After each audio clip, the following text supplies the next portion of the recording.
The silliest of silly seasons in Formula E history has come to a close. Drivers are locked in for the upcoming season. So let's get to grips with who's gone where, who's returned to the championship and who's joined the championship. So starting off with things that have stayed exactly the same, that's very simple. Only 3 teams have actually kept the exact same driver pairing. That being NIO, now known as ERT, DS Penske and Tag Heuer Porsche Formula E, which means that the likes of Da Costa, Wehrlein, Van Dorn, Verne and Ticktum and Seta Camera all staying where they were last season. But as far as the rest of the grid is concerned, there are quite a few changes. Robin Freins has returned to Envision Racing after a difficult season with Abt Cupra. Freins is a proven race winner with this team and has a great track record under team principal Sylvain Filippi. He'll be hungry to get back on the podium and he's now got a championship winning car at his disposal to make it happen. Buemi remains at Envision, and coming off the back of the team's championship win, there are all of the ingredients for the Buemi of seasons past to remind us what he can do. Nick Cassidy joins Jaguar TCS Racing to make an all-Kiwi driver pairing alongside long-term Jaguar driver Mitch Evans. This is arguably the strongest lineup on the grid for Season 10. Both drivers had multiple race wins last season, finishing 2nd and 3rd in the championship, and with Cassidy's former team Envision using the same powertrain as Jaguar, there shouldn't be too steep of a learning curve in how to get the most out of his new Jaguar car.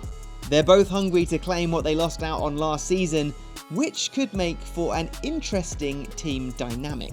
Reigning world champion Jake Dennis stays with the team that brought him his first championship title. He'll be joined by Norman Nato, who's the driver they chose to replace Andre Lotterer, making the move from Nissan. There's still lots to see in how he will fit in at Andretti, but if the Porsche-powered package is as dominant this season as it was in the last, Norman could be up there battling at the front from early on. Former Mahindra reserve driver and Formula 2 race winner Jahan Daruvala replaced Eduardo Mortara at Maserati MSG Racing to join Maximilian Günther. Despite his lack of experience racing in Formula E, Maserati have turned to the talents of the Indian driver who has taken part in a number of Gen 3 rookie tests, as well as extensive simulator work for Mahindra last season. Oliver Rowland returns to Nissan, the team where he scored his first Formula E win, a proven quick and capable driver in a team that has shown fairly consistent improvements so far in the Gen 3 era, including a pole position. And if there's one thing that Rowland loves, it's a pole position. He's joining Sasha Fenestraz, who remains with the team after a very solid first season in Formula E. Sam Bird has found a new nest at McLaren, replacing Rene Rast.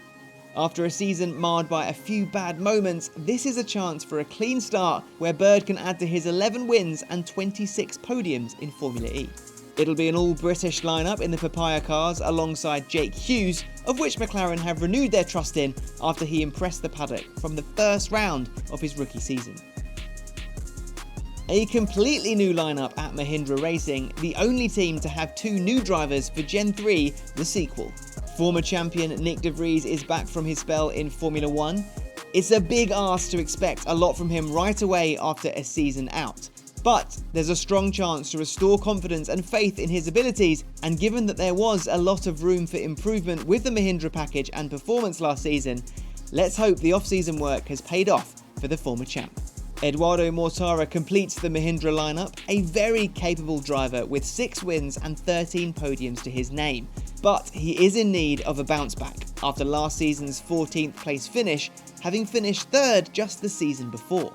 Lucas Di Grassi returns to his former home of Abt, having left Mahindra, with the majority of his success in the championship racing for an Abt team, including a championship title in Season 3. The Brazilian is paired up with Swiss driver Nico Müller for Season 10, ready to push on from a disappointing campaign last season.